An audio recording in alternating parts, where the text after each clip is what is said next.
Hello, thank you very much for coming. I'd like to begin by asking you to do something for me. Would you please put your hands to your head and very gently feel your own head? Now that might seem like a very easy thing to do, but I can assure you, okay, put them down now, I can assure you that a man-made instrument that did that would be a very, very difficult thing to make. It would be a very, very expensive thing to make. As your arms go up there, precision instruments in your muscles are monitoring the exact position of all your muscles. Thousands of sensory endings in your fingers are feeling the exact texture of your hair, the shape of your ears, the shape of your skull. Your brain is measuring the width of your skull with the greatest of precision. If a human factory were to manufacture an instrument, a robot arm capable of doing that, it would cost something in the region, I would think, of £100 million. Now think about what is between your hands when you do that. Your brain. The brain is a kind of computer, but it's a computer such as no human factory has ever turned out. If we ever do succeed in making a computer with the performance of a human brain, I would guess that the research and development costs would be in the region of thousands of millions of pounds. Yet heads like yours and hands like yours are manufactured daily, millions of times over. A woman can do it with no research and only 9 months development and only a little help from a friend. Life makes the wonders of technology seem commonplace. So where does life come from? What is it? Why are we here? What are we for? What is the meaning of life? There's a conventional wisdom which says that science has nothing to say about such questions. Well, all I can say is that if science has nothing to say, it's certain that no other discipline can say anything at all. But in fact, of course, science has a great deal to say about such questions. And that's what these 5 lectures are going to be about. Life grows up in the universe by gradual degrees, evolution. And we grow up in our understanding of our origins and our meaning. Of all the world's societies, the majority have practiced some form of ancestor worship. This is a totem of one particular cult of ancestor worship. Now, I'm not going to encourage you to worship your ancestors. I'm not going to encourage you to worship anything. But it is true that ancestors hold the key to understanding the meaning of life. Now, you might think it's easy enough to be an ancestor.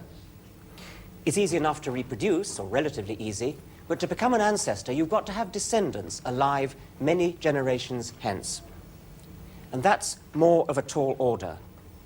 We can think about it by going back to one of the simplest sorts of animals, a bacterium, right back at the beginning of life, and think about how many bacteria there would be after, say, 50 generations of reproduction. And we're going to illustrate this by folding paper. Now, I wonder if I could have 2 volunteers to fold the paper, right there, and, yes, there. Thank you.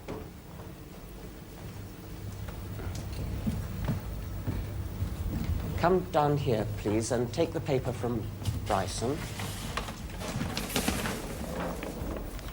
Right, now every time you fold the paper, that's going to represent 1 generation of reproduction. So we start with 1 bacterium, that's 1 thickness of paper. Now fold it.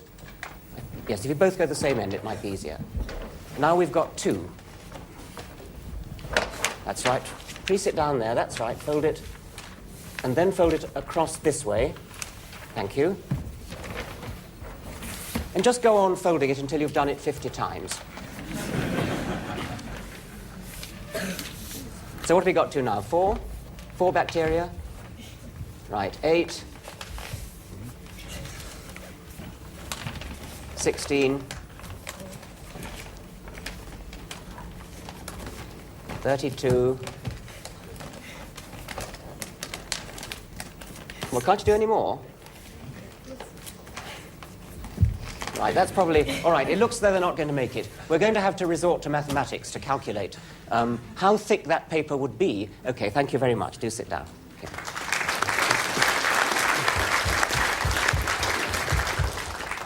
in every generation, of course, the thickness of the paper doubles.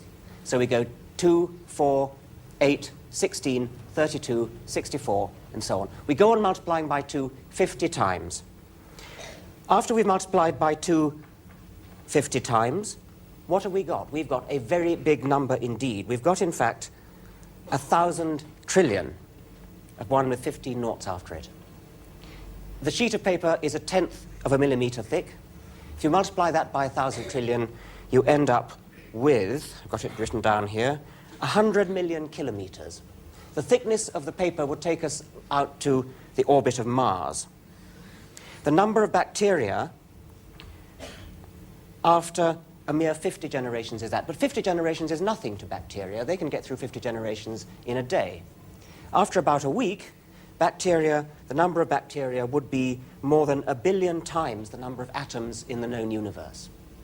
Well, that's called exponential growth, what mathematicians call exponential growth. We'll come back to it. Needless to say, it doesn't happen to the same extent, at least. After a point, natural factors come to regulate the size of the population of bacteria. Our original assumption that it was easy to become an ancestor was wrong. Only an elite become ancestors. You can do the same sort of calculation, by the way, for ourselves or for elephants, as Charles Darwin did, and it just takes a little bit longer, but the same idea is there. After a fairly short number of years, you'll find that the entire universe is filled with elephant flesh or human flesh or whatever it is. So it follows that most organisms that are born must die without becoming ancestors, without becoming distant ancestors. Only an elite are destined to become ancestors. Well, some people don't like the word elite, but I just mean that it won't be all luck which ones end up ancestors. The ones that are going to be ancestors will tend to be the ones that are good at it. They'll tend to be the ones that have what it takes to survive, to get a mate, to reproduce, to avoid being eaten, to find food, to be good parents, and so on. That's really just a way of putting Darwin's theory of natural selection, because we that are left, we that survive, will have inherited the genes of a long line of successful ancestors. We'll have inherited whatever it took to make them successful as ancestors. But for the moment, I want to emphasize something else, which is that we are lucky to be alive. We're lucky to be alive because it would have been so easy for our ancestors not to have been here. It would have been so astronomically probable that somebody else would have been here rather than us. And we're lucky to be alive for another reason. Think about it this way. The universe is about 14,000 million years old. That's 140 million centuries. Some 60 million centuries from now, the sun will become a red giant and engulf the Earth. So there are about 200 million centuries from the origin of the universe to the end of the world. Now, of the 140 million centuries since time began, every one of them was once the present century. And of the 60 million centuries to the end of the world, every one of them will be the present century. The present century is a tiny spotlight inching its way along a gigantic ruler of time. Everything before the spotlight is in the darkness of the dead past. Everything after the spotlight is in the darkness of the unknown future. We live in the spotlight. Of all the 200 million centuries along the ruler of time, 199,999,999 centuries are in darkness. Only one is lit up, and that's the one in which we happen, by sheer luck, to be alive. The odds against our centuries happening to be the present century are the same as the odds against a penny tossed out at random on the road from London to Istanbul happening to fall on a particular ant.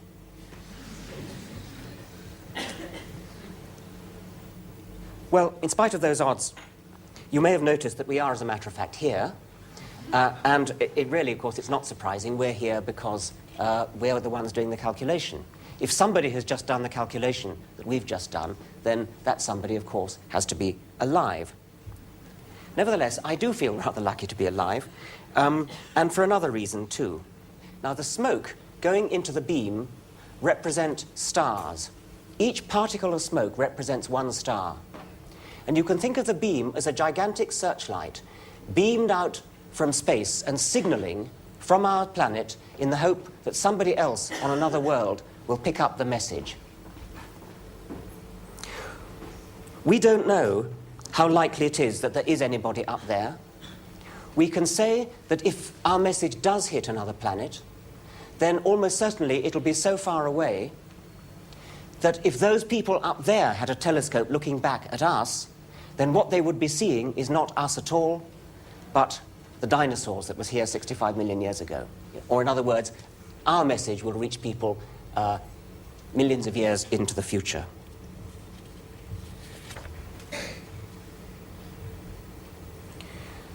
People vary in their estimates of how much life there is likely to be, how likely there is to be life on other planets. Some people think that, some scientists think that as many as 10 million technologically advanced civilizations are out there. Other people feel that this life here on this planet is the only life that there is.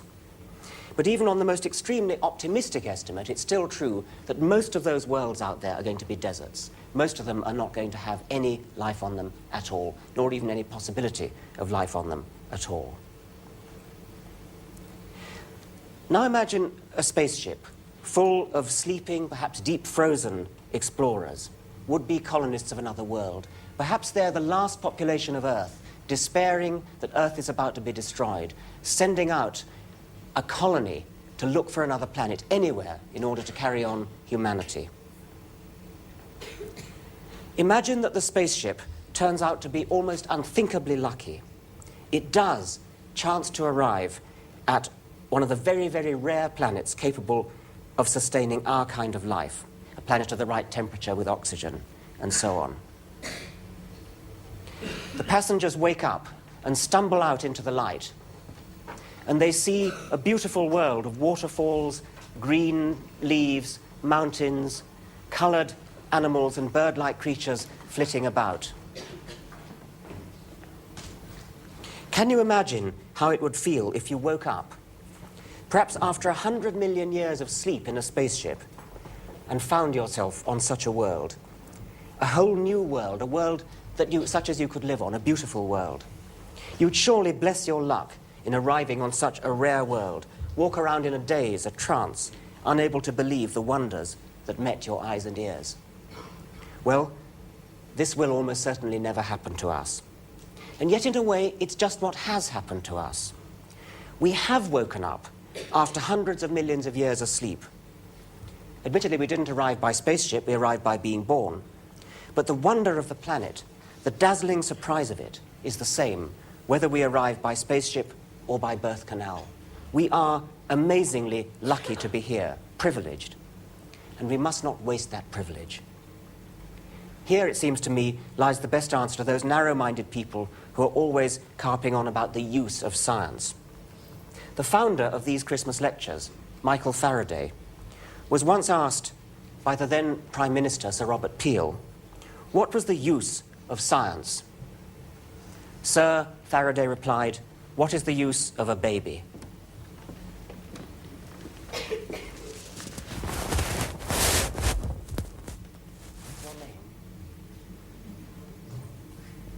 She says her name's Hannah.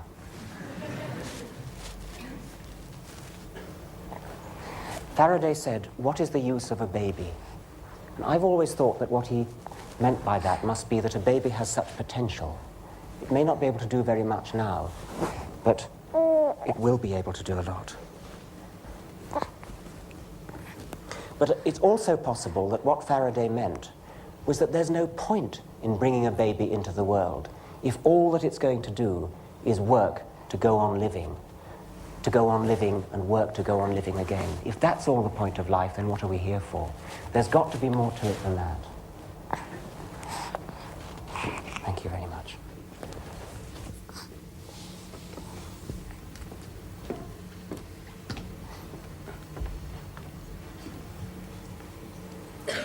Some of life must be devoted to living itself. Some of life must be devoted to doing something worthwhile with one's life, not just to perpetuating it. This is, of course, how people quite rightly justify spending taxpayers' money on the arts and on conserving rare species. But sometimes when we justify academic science on those grounds, people get rather Philistine and say things like, oh, so you think the government should spend money on your scientific research because your research is fun for you, do you? Fun isn't really the right word, is it? After sleeping for 140 million centuries, we have finally woken up in the universe. We've opened our eyes on a wonderful planet filled with colour, teeming with life. Before very long, we shall have to close our eyes again. Finding out about the universe in which we've woken up, answering questions like, what are we doing here? What is this universe in which we've woken up? What is life, and what, if anything, is it for? Surely the enterprise that answers questions like that, science, deserves a better title than fun. Put like that, doesn't science sound to you like just about the most worthwhile way in which you could possibly spend your short time in the spotlight? Now, of course, if you spent all your time wandering around the world gasping at everything and saying how wonderful, how amazing, I've woken up after 100 million centuries, what a trip, people would think you were a bit odd and you might even get arrested. We do, of course, have an ordinary life to get on with. We do have a living to earn. We've got to earn our living being a solicitor or a lavatory cleaner or something like that. But nevertheless, it is worthwhile also from time to time shaking off the anesthetic of familiarity and awakening to the wonder that is really all around us all the time. So how are we going to shake off the anesthetic? We can't actually go to another planet, but fortunately we don't need to, because we can go to regions of our own planet which are so unfamiliar that they almost might be another planet. This is another planet. This is Jupiter. It's a fantasy picture of Jupiter conceived by the astronomer Carl Sagan, and he's imagining life forms that might live in the upper atmosphere of Jupiter, called floaters. If there were life forms in Jupiter, they would be called Jovians.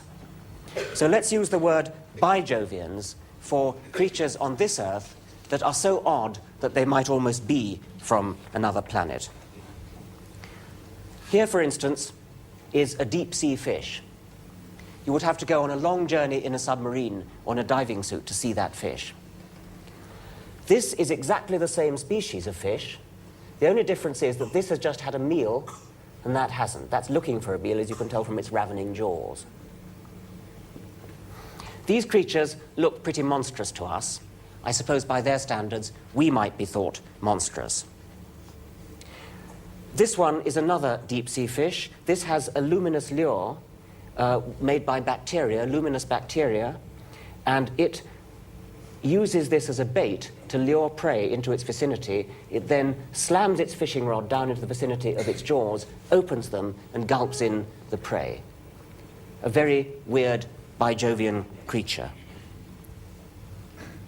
We don't even have to go to the deep sea, as a matter of fact, to see pretty weird creatures. I was once attending a lecture by a colleague who worked on octopuses, and he said the fascination with octopuses is these are the Martians. And he meant that, look at this creature could easily be from Mars, couldn't it? Watch the colour change. That creature, that cuttlefish, it's not an octopus, it's a cuttlefish, is changing colour at will. Look at the waves of colour falling over it. That's not shadows falling over it from outside. That's internally controlled by the animal, by its own nervous system. It's registering emotion, signalling to other creatures, others of its own species. Bijovian creature.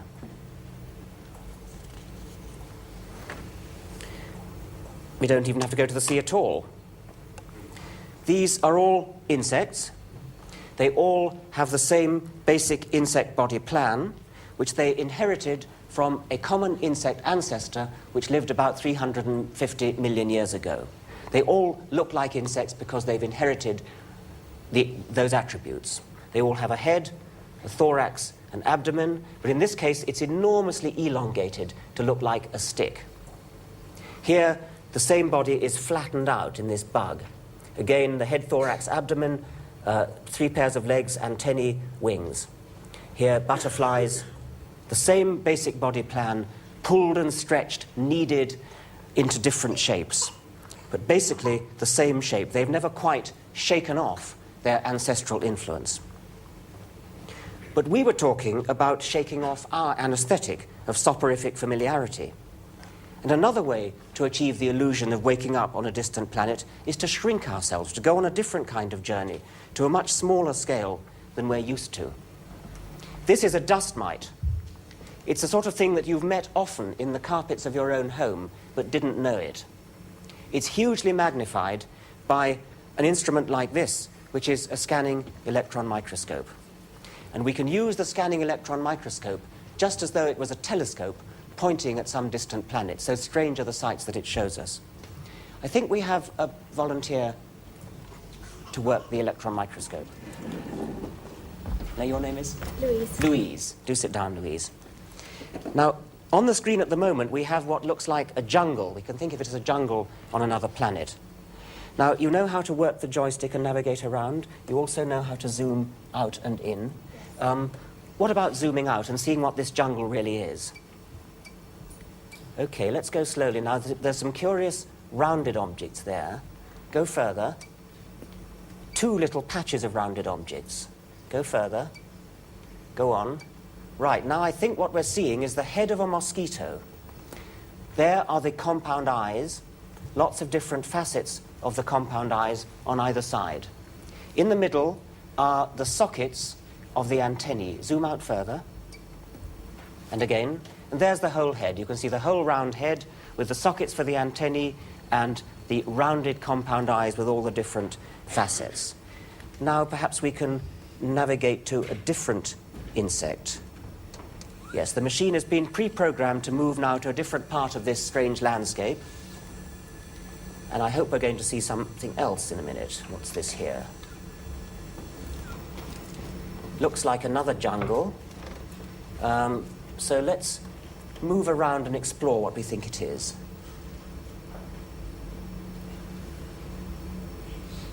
I can't see anything yet. Oh, wait a minute. Let's zoom out a bit and see whether we can see better then. Again. Again. Oh, that's looking like something.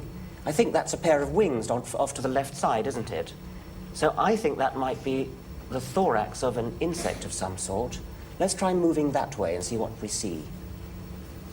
Other way. Might speed it up a little bit. That's right. Ah, it's the abdomen of a bee, I would think. Go on. More. Now, what's that? There's something curious poking out. Try and steer your way around so that's in the middle.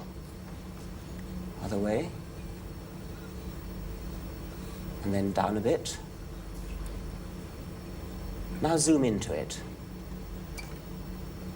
I'll keep steering, shall I? Right, zoom in. Need a bit of focus, I think. Can we do that? It looks to me like the head of something else. Zoom out again.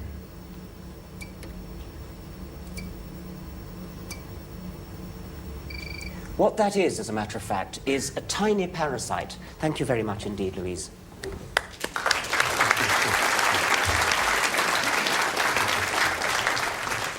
It's a tiny insect parasite called a strepsipteran, which is parasitizing a bee, and what you saw was the strepsipteran poking out below the armor plating of the bee there. There's its compound eyes, and there's its body, and that is one armor plate of the bee.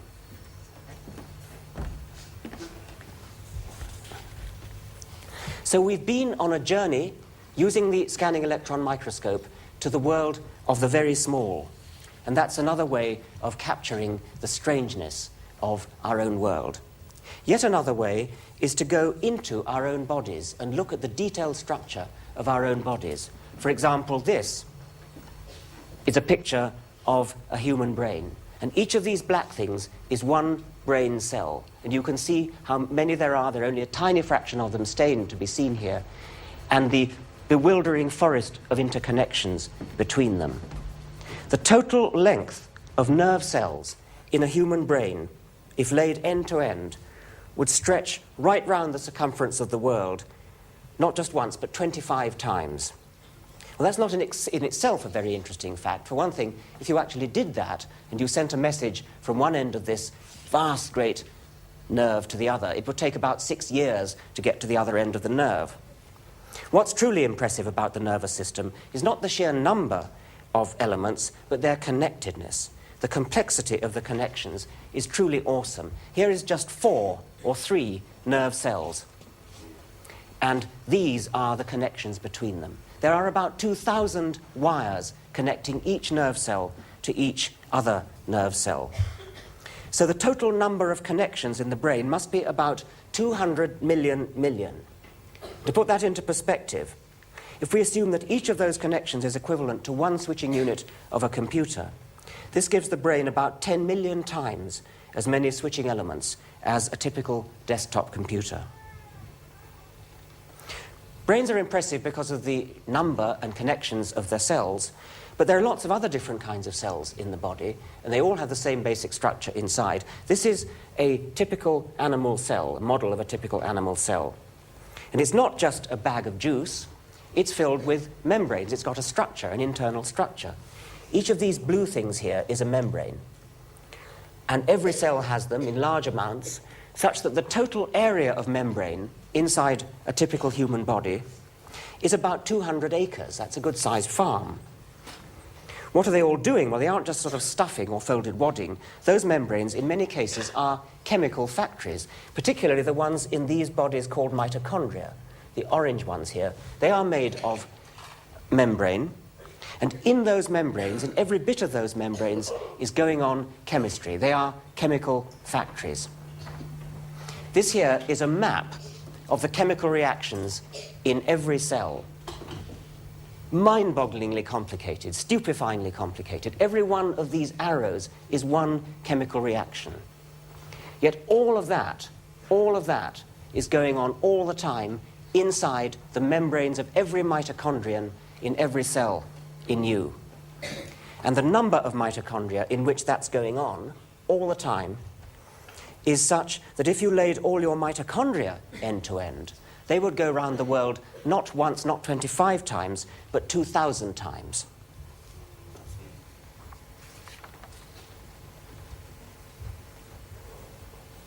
In the nucleus of the cell, right in the center, is the DNA. The DNA, the magic molecule, the molecule of life, the most important molecule in the world. That molecule conveys the information from generation to generation about how to build a body. The total amount of information is such that if you were to eat a steak, when you eat a steak, every time you do it, your teeth are mangling, are shredding the equivalent of 1 billion copies of the Encyclopedia Britannica. That's the kind of destructive work you can do with your teeth.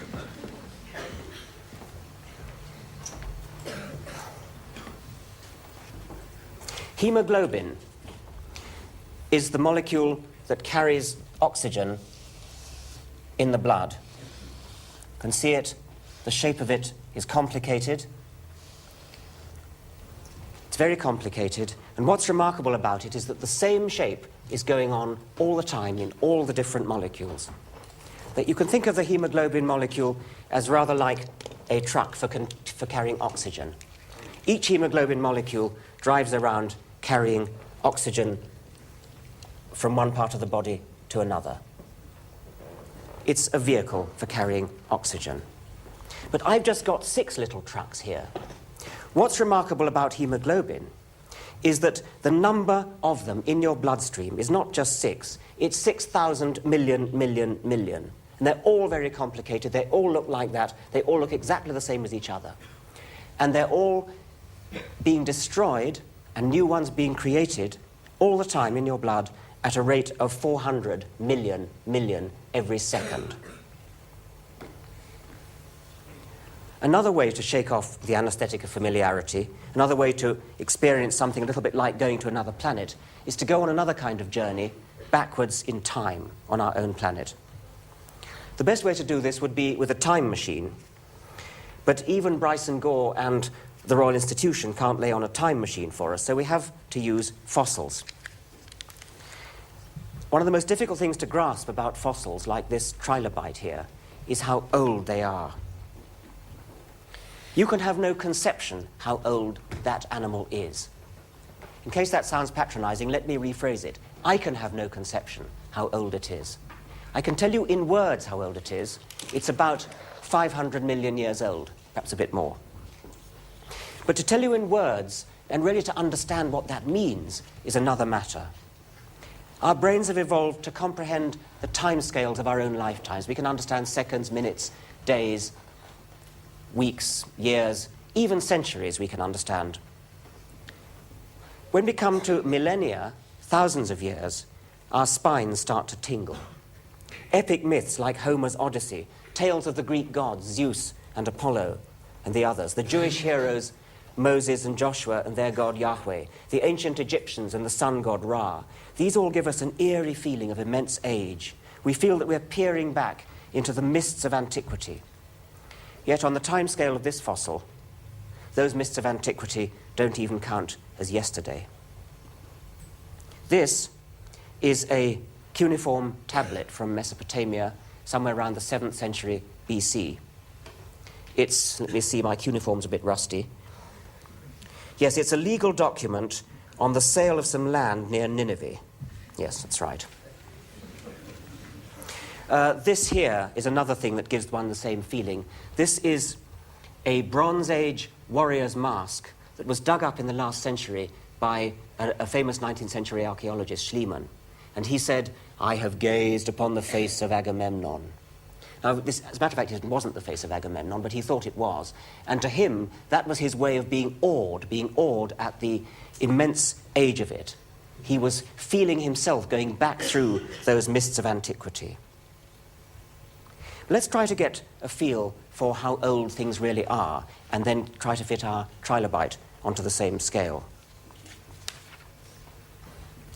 I'm going to take one pace to represent 1,000 years, and I'm going to start at the time of the first Christmas. So this little brooch here dates from the time of the first Christmas, 0 BC. If I take one pace, I'm back at 1000 BC, about the time of the tablet that we've just been looking at, about the time of King David. Another pace, 2000 BC, and this Bronze Age axe head.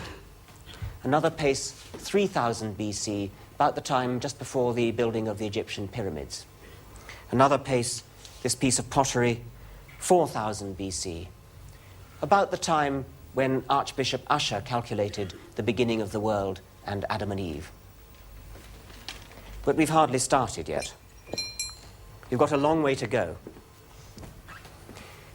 Walking from one side of the green bench to the other, we've gone back to 4000 BC. This is Homo habilis. She, or someone very like her, is our direct ancestor. She lived 2 million years ago. To get back to her time, you would need, on the same scale of pacing, to go about 2 kilometers, quite a long way. Now, we've got some more ancestral portraits, and I'm going to call them up in order. So will the person who's sitting behind Australopithecus, the first one, please stand up? Thank you. That's Australopithecus.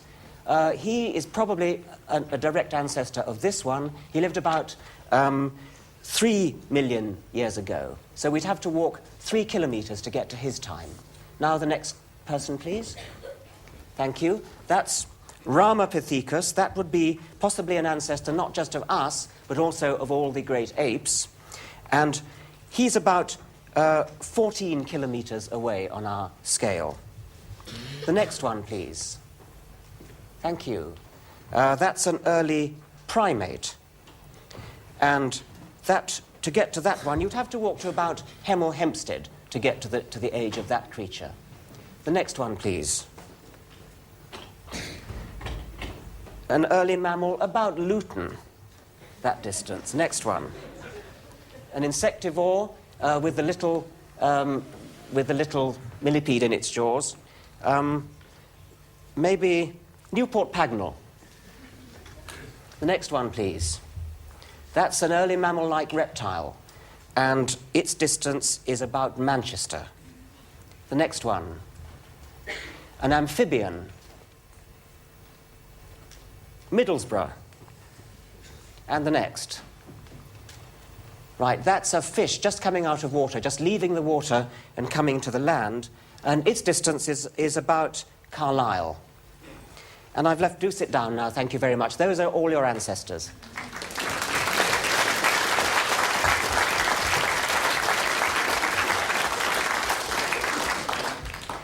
This one is the oldest of all the ones we've got here. It's about the same age as the trilobite that we started with. They might have met. This is Pikaia, and in order to find its age, you would have to slog it out all the way from here to Glasgow. And remember that our perception of historical time, back to the mists of antiquity, is a couple of paces across this green table. And even with Pikaia, we haven't finished, because there are lots and lots more ancestors before Pikaia. If we go back to the origin of life, to the first bacteria, we're going back 3,500 million years. And in order to pace our way back to that age, we would have to march all the way from here to Moscow. These are the sorts of ages that we have to understand if we're going to understand evolution, and our brains are not equipped to do so. And when we were looking at our ancestors around there, we could be misled because it gives the idea that evolution is marching inexorably towards a climax, the climax being, of course, us. And that's not the way it was. Evolution was marching in thousands and millions of different directions at once. This here is not the Royal Institution Christmas tree, it's the Tree of Life, and it's a representation of a tiny, tiny fraction of the lines of evolution that there were. The origin of life is down here. This is the first 1,000 million years of life here, coming up here. Now, each of these branch points represents an ancestor of whatever lies up the branches from it. So, for example, these, there are the plants. This, I should say, is definitely not to scale. I've just noticed, so never mind that. Forget everything about scale on this tree. What is correct is the order of branching, but not the detailed distances of the branches. So this branch represents the plants. Those two are closer cousins of each other than they are of that one. This branch represents the primates, with a gorilla and a human, and their common ancestor is there. This branch here represents carnivores, and there's a branch with a lion and a tiger, and their common ancestor there, which is more recent than the common ancestor of the bear and the dog. But that's the common ancestor of all the carnivores. Here we have the zebra and the rhino, not to scale, and you can see that they are more closely related to one another than either of them is to these cloven-hooved animals, the bison, the sheep, and the goat. The sheep and the goat have a very recent common ancestor. They're cousins. The bison has a slightly older common ancestor. Here we have two insects, a fly and a grasshopper, and they have an ancestor there. And then they share an ancestor with the spiders a little bit earlier on. This is a tiny fraction of the number of animals and plants that there should be on this tree. This tree should have some 10 or 20 million twigs around there. And the ancestors of all these animals are in the middle of the tree, going inwards like that. So all the ancestral portraits that we've just seen around there, they would be laid out along there. What we're looking at here are all modern animals. All those animals are cousins of one another, and they're cousins of us. These hamsters here are also cousins of us. Everything that's alive today is a cousin of us. These fish are our cousins. This elephant, these elephants, these are, by the way, extinct elephants are our cousins. This swift is our cousin. We know that they're all our cousins because we know that they all have the same DNA code. The DNA code of all living things alive today is the same. And that is too improbable to have come about unless we have an ancestor. We're all descended from one remote ancestor which lived probably between 3,000 and 4,000 million years ago, and we are therefore all cousins. If we ever meet life from another planet, the creatures from there will not be our cousins. They will have evolved entirely independently. They won't have DNA, would be my guess. However, I would be prepared to say that they are likely to have quite a lot in common with us simply because there's a lot of similar problems to be solved in living, and those problems are likely to be the same all over the universe. So although they won't have DNA, they'll have something very similar in function. It'll do something very like DNA, and it'll work in a similar way to DNA. I'd also be prepared to put my shirt on the bet that they will have evolved by the equivalent of Darwinian natural selection. If we're ever visited by life forms from another planet, they will certainly have evolved the power to think and do science. Otherwise, they couldn't have got here. And their science is bound to be essentially the same as our science. This is because the principles of physics and chemistry are the same all over the universe.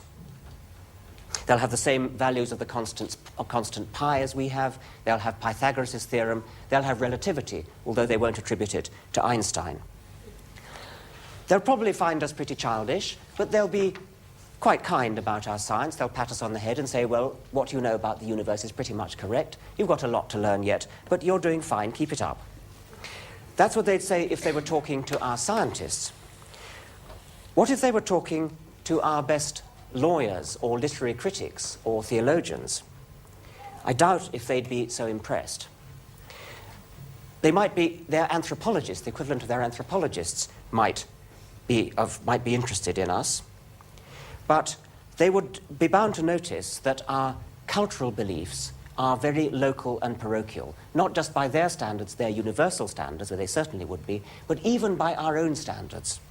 Because what people believe on our planet depends so much on whereabouts on the planet they happen to be born, which is a fairly odd thing. The Adam and Eve myth is believed by a lot of people in certain parts of the world, but if you go to other parts of the world, you'll find them believing very different myths.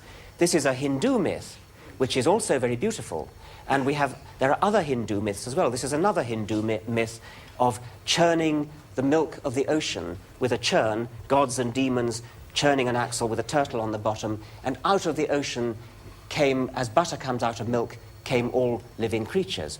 These creation myths are very beautiful, but they're all different from one another, and they can't all be true. And it's very odd if people believe simply what the other people in their own country happen to believe just because they're in that country. Look how scientists handle their disagreements now. Take a particular disagreement. Why did the dinosaurs go extinct? There are various theories. This is the theory that a comet or meteorite hit the Earth and caused a catastrophe that drove the dinosaurs extinct, and a lot of scientists believe that. A lot of scientists, on the other hand, believe that a virus killed the dinosaurs. And another lot of scientists believe that the mammals arose and ate the dinosaurs' eggs. Now, no doubt there's something going for all those theories. The point is that different scientists believe them. And the reason why they disagree is that there isn't enough evidence yet. Everybody knows, everybody agrees about what sort of evidence would be needed in order to make them change their mind. But suppose science worked like creation myths, or like languages. Here we have a map of world languages. In this red area, English is spoken. There, Spanish is spoken. There, Russian is spoken. And it's quite natural that you should be able to plot a map like that people should speak the language of their country. But what if scientific theories were like that? What if we had a similar map of the distribution of scientific theories? Suppose in the red area, everyone believed the meteor theory of the dinosaur extinction. And in that area, everybody believed the virus theory. And in that area, everybody believed the mammals eating the eggs theory. Wouldn't that be a pretty silly sort of science? Imagine the scene, two scientists arguing, and one of them says, I believe that the dinosaurs went extinct because a comet hit the Earth. Why do I believe that? Because that's what my father and grandfather believed. And that's what people in my country have always believed. But I believe that it was a virus that drove the dinosaurs extinct. Why do I believe that? Because my father and grandfather believed it, and that's what people in my country have always believed. Or, suppose the conversation went like this. Never mind the evidence. I just know that a comet struck the Earth because it's been privately revealed to me that a comet struck the Earth. But I just know that it was a virus, because I just know it, because I just know it, because I have faith that it was a virus. If you overheard conversations like that, you'd think they were pretty odd scientists, wouldn't you? You'd see no reason to believe any of them. Growing up in the universe partly means evolving from simple to complicated, inefficient to efficient, brainless to brainy. But it also means growing out of parochial and superstitious views of the universe, growing up to a proper scientific understanding of the universe based upon evidence, public argument, rather than authority or tradition or private revelation. Growing up means trying to understand how the universe works, not copping out with supernatural ideas that only seem to explain things but actually explain nothing. Well, you might say, can we really afford to be snooty about the supernatural? After all, many of us have probably had uncanny experiences that sound like telepathy. We perhaps dreamt about somebody whom we hadn't thought of for years, and then the very next day we had a letter from them, and we think, what an amazing coincidence. There must be something supernatural. It seems so spooky. That's a supernatural explanation. What would a natural explanation of an event like that be? Well, what we've got to do is to come to a proper assessment of how likely it would have been that this could have happened anyway by sheer luck. And there are ways of doing that, and we can run a very simple experiment here on a very small scale. We're going to do it by tossing pennies. It may be that somewhere in this audience is somebody who is psychic and is capable of willing a penny to come down heads or tails. And what we've got to do is to identify that psychic individual. So Bryson is going to toss a penny, and I'm going to ask everybody on this side of the... We'll forget about the gallery because I can't see them up there. Everybody on this side of me here is to will it to come down heads. Really think of it coming down heads. Try to make it come down heads. We'll try to see whether the psychic individual is that side. Or on this side, everybody should will it to come down tails. OK, so off we go. Tails. Tails, right. So if we've got a psychic individual, it must be on this side. Right. Now, would everybody on this side then please stand up? We're going to try to do this by elimination. Now, everybody on this side of the aisle, will it to become heads? Everybody on this side of the aisle, will it to come down tails? Heads. Heads. Sit down, please. Stay standing up. Now, it's got a bit of a problem here. Let's say everyone from behind the row that was holding up the ancestral portraits should will it to come down heads, and everyone from the ancestral portraits downwards, tails. Tails. Right, the back rows then sit down, please. Right, now we're narrowing it down. How many tosses have we done? 3. Right. Now, 1, 2, 3, 4. Let's say the back 2 rows of those standing will it to be heads, and the remainder tails. Tails. Back 2 rows sit down, please. Right, now, 1, 2, 3, 4, 5, 6, 1, 2, 3. OK, we'll make it simple. The back row heads and the front 2 rows tails. Tails. Back row sit down. Right, back row heads, front row tails. Tails. Tails. Now, right. Let's say that from Coca-Cola to the left, heads, and the other one tails. Heads. Heads. Down, please. No, Coca-Cola stand up, right. Right. Heads, tails. Heads. Heads. Right. Well done. How many tosses was that? I don't know how many tosses that was, but congratulations. Let us suppose that it was 8. It was it? Right. Now, what's your name? Who got it? Me. Yes. Johnny. Yes. Well, Donny. Now, the question is he psychic? He managed to get it right 8 times in a row, and that's pretty impressive. But, of course, there's absolutely no evidence whatever that he's psychic. He did indeed think about heads and tails, and it did come down the right way. But if you think about how we set the experiment up with successive divisions, he could have thought about ham and eggs and it would have given the same result. It had to come out, because of the number of people here, it had to come out that somebody was apparently psychic. Now, we've only got a few hundred people in this room, but if we could do this with 1 million people or 2 million people, we could have gone on tossing pennies for a very long time, and at the end of that time, we'd have got a very impressive result. Now, when people write into the papers with uncanny experiences, it's just like that, because the circulation of a tabloid newspaper is up in the million, and if only one of them has to write in, then you can see exactly what happens. There's got to be somebody out there having an uncanny experience at this very moment, and it means absolutely nothing. So don't, whenever you hear a story about uncanny, spooky, telepathic experiences, think about this experiment and think about how likely it would be to come about anyway. Put your trust in the scientific method. Put your faith in the scientific method. There's nothing wrong with having faith. I'm going to move Faraday out of the way. There's nothing wrong with having faith in a proper scientific prediction. This is a heavy cannonball. I'm going to stand here and I'm going to release it, and it's going to go over there, and it's going to come roaring back towards me, and all my instincts are going to tell me to run for it. But I have enough faith in the scientific method to know that it's going to stop just about 1 inch short, or perhaps less, of my head. So here goes.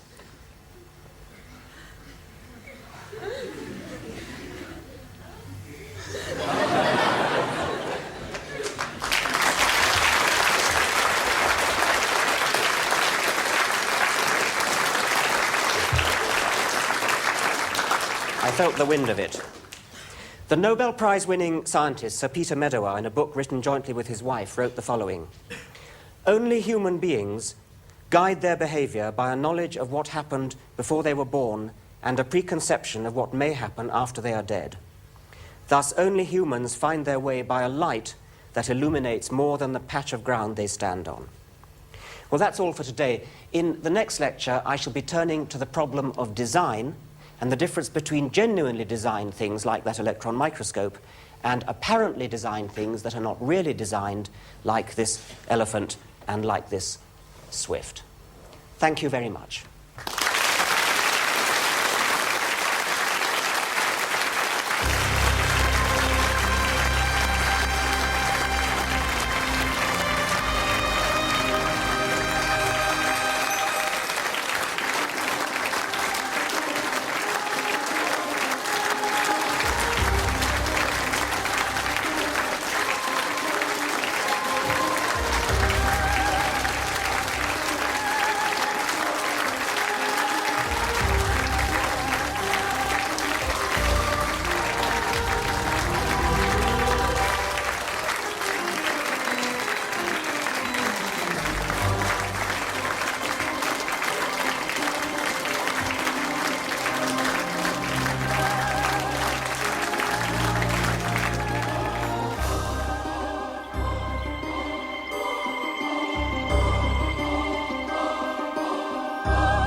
There's a competition associated with this year's lectures.